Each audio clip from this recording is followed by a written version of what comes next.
Greetings, DET 075. I'm Cadet Major Cadena, and I will be presenting the Air Force dining in and out procedures. I will be going over the introduction and roles, then go into the step-by-step procedures themselves for dining in, including cocktails, assembling for dinner, call to order, ceremonies, toasts, opening remarks, recess, reconvening the mess, awards, guest speaker's address, closing the mess, post-dinner entertainment, the grog bowl, and finally, dining out and combat dining in and out. Now, what is dining in? Dining in is a formal Air Force dinner event which utilizes the mess dress uniform or the service dress uniform. It is meant to build camaraderie and be a time to socialize within an entire unit through acting out a series of unique traditions. There are several key roles in a dining in event. The president is the central figure of the event and primary planner, usually the ranking commander of the organization. The president will oversee the dining in and appoint subordinate officers. For Air Force ROTC, it is usually the cadet wing commander. The president also ensures the dining in has a speaker and a chaplain, which is optional for the invocation. He or she will greet all the guests before dinner is served and will open and close the mess. The vice president is the chief assistant to the president, usually the most junior ranking officer, but the president may choose anyone to serve in this role. The VP often sits alone in the back of the room, facing the president, observing the proceedings and making note of violations of the rules of the mess and breaches of etiquette to send people to the grog bowl. The VP is also the toastmaster. They will sound the dinner chimes and prepare toasts as directed by the president. The arrangements officer is responsible to the president for handling details involved with planning the evening's events, but is not to make any final decisions without the advice and consent of the president. The AO will typically set the seating arrangements, decorations, and agenda for the evening, as well as a guest list. The day after, the AO will prepare letters of appreciation for the president to sign and send to guests of honor and others who helped with the evening. The mess officer will handle all responsibilities related to the actual food preparation. The protocol officer ensures everyone receives a formal invitation at least 4 weeks in advance of the event and will take RSVPs and get biographical information on special guests for the other officers. The PO is also responsible for transportation and billeting arrangements that are made and will make the seating arrangements for the head table. The PO briefs escort officers on protocol requirements related to guests, handling parking arrangements, and advises on flag arrangements. Escort officers. One escort officer should be appointed for each official and personal guest. The EO will contact their assigned guest in advance to discuss dress, location, meeting point, and composition of the audience. They will also escort the guest to and from their accommodations. It is absolutely essential the EO brief the guest on the customs, courtesies, rules, and procedures of the mess. Now going into the step-by-step procedures of the dining in itself, starting with the cocktails. The cocktail period is a gathering of all participants before the formal event begins. You must arrive within 10 minutes of opening time and before the senior honored guest. The cocktail period should last about 30 to 60 minutes. Use this time to greet guests and other members of the unit. Some arrangements for the room can include light snacks and soft classical or semi-classical music. Assembling for dinner. The VP sounds dinner chime and directs the mess to the dining room. Head table members, usually official guests, president, important officials, remain in the room while all others proceed to their tables and stand quietly behind their chairs. The VP can use this opportunity to explain procedures such as proposing toasts and proper responses. Do not take drinks into the dining room. There are 4 ways for the head table to enter. 1. The president and guests of honor enters together with the president on the left and honored guests on the right. Repeat with the next ranking individual and next ranking official guest. Number 2, file into the dining area in the order in which they will be seated. Number 3, the president and guest of honor enters last after everyone else enters. And lastly, playing ruffles and flourishes and general's march if there are general officers 07 and above present. Calling the mess to order. The president raps the gavel once and calls the mess to order. Then they direct the color guard to post the colors. The national anthem is sung or a bugle plays to the colors. The color guard is dismissed. A chaplain or appointed member of the mess delivers the invocation, and all members of the mess and guests remain standing for toasting. Ceremonies. The wine pouring ceremony includes the president removing the stopper or cork from the decanter or the bottle, while the senior member of each table follows. The decanter is then passed to the right and does not touch the table until all the glasses are filled. Non-alcoholic beverages can, of course, be used instead for Air Force ROTC. Some history. Two possible enemies would drink from the same source at the same time to prevent poisonings and build mutual trust. Other ceremonies can include a sword ceremony. This is when a sheathed sword is brought to the president, who removes it from the scabbard and places it on the table. Toasting. Toasts are usually planned by the president in advance. Toasts and their responses should be printed in program booklets to avoid confusion. If a toast to the colors is given, it is done first. The president then proposes a toast to the President of the United States. The president toasts to the Commander-in-Chief, and the mess responds to the president. The VP then proposes a toast to the Chief of Staff of the branches present in order Army, Marines, Navy, and Air Force. The VP toasts to the Chief of Staff, United States Air Force. The mess shall respond to the Chief of Staff.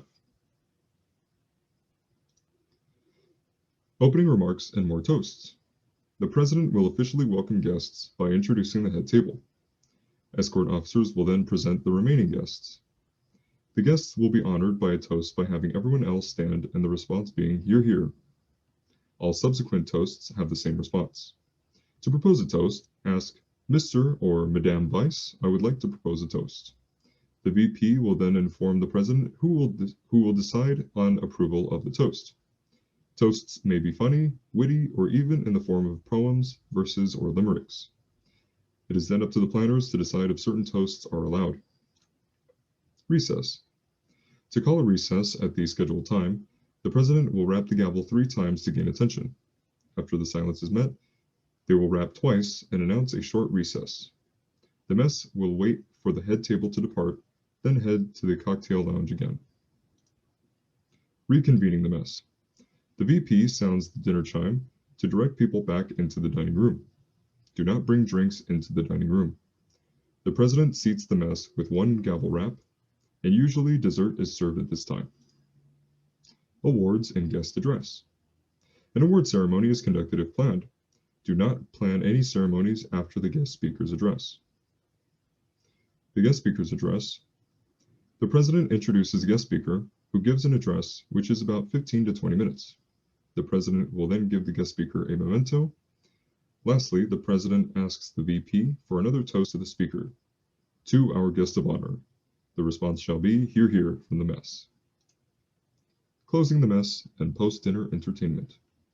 To close the mess, the president first recognizes the organizers of the dining in and thanks the Mr. or Madame Vice. The colors are retired by the color guard. Then 2 raps of the gavel signify the end of the formal section of the event. The president and guests of honor depart first. Until then, the mess must stay at their tables. The VP is then the last to leave. Post-dinner entertainment.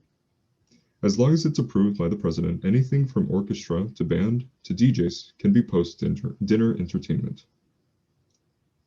The Grog Bowl. The Grog Bowl is a traditional punishment to dining in. The planning committee decides on a mix of beverages to put in a toilet, which the punished have to drink a full cup from if the rules of the dining in is broken. There will be 1 alcoholic and 1 non-alcoholic grog bowl. A ceremony to create and mix the grog bowl may be conducted near the beginning of the event.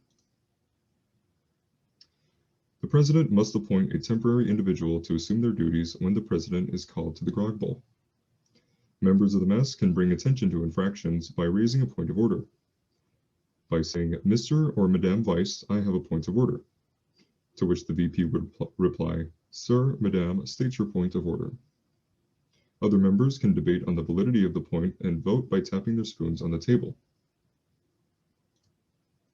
The procedure of being sent to the grog bowl is as follows. The violator shall salute the president, fill the cup with grog, at least a third full. Optional, they may toast to the mess. Then they drain the grog from the cup without removing it from their lips. Then they tip the cup upside down over his or her head.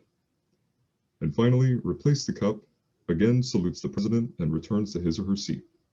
The violator is not permitted to speak during this process other than the toast.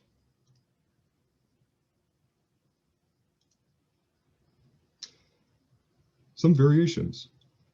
As for common procedures for dining out, the dining out procedures are the same as actually dining in, but often with more personal guests. Personal, not official guests, can be spouses, other civilians, and other military members.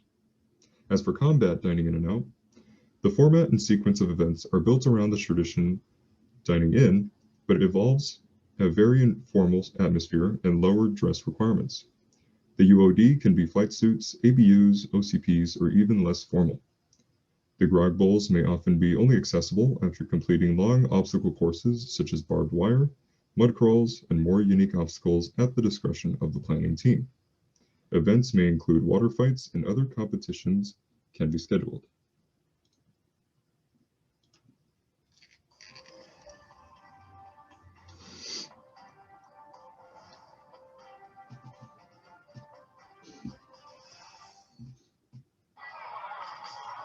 Team Buckley brought the big guns to the combat dining out here on base, and I mean big.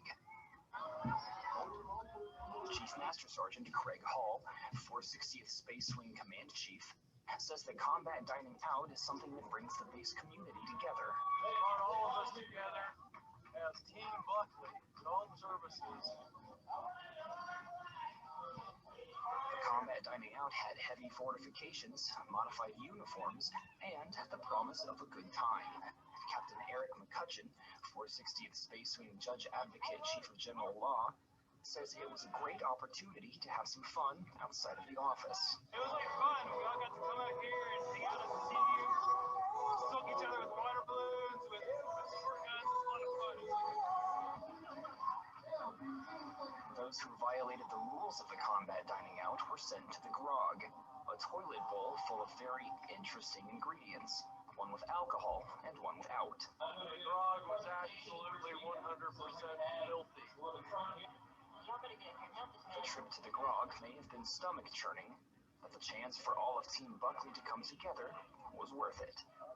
Senior Airman Darren Scott, Buckley Air Force Base, Colorado.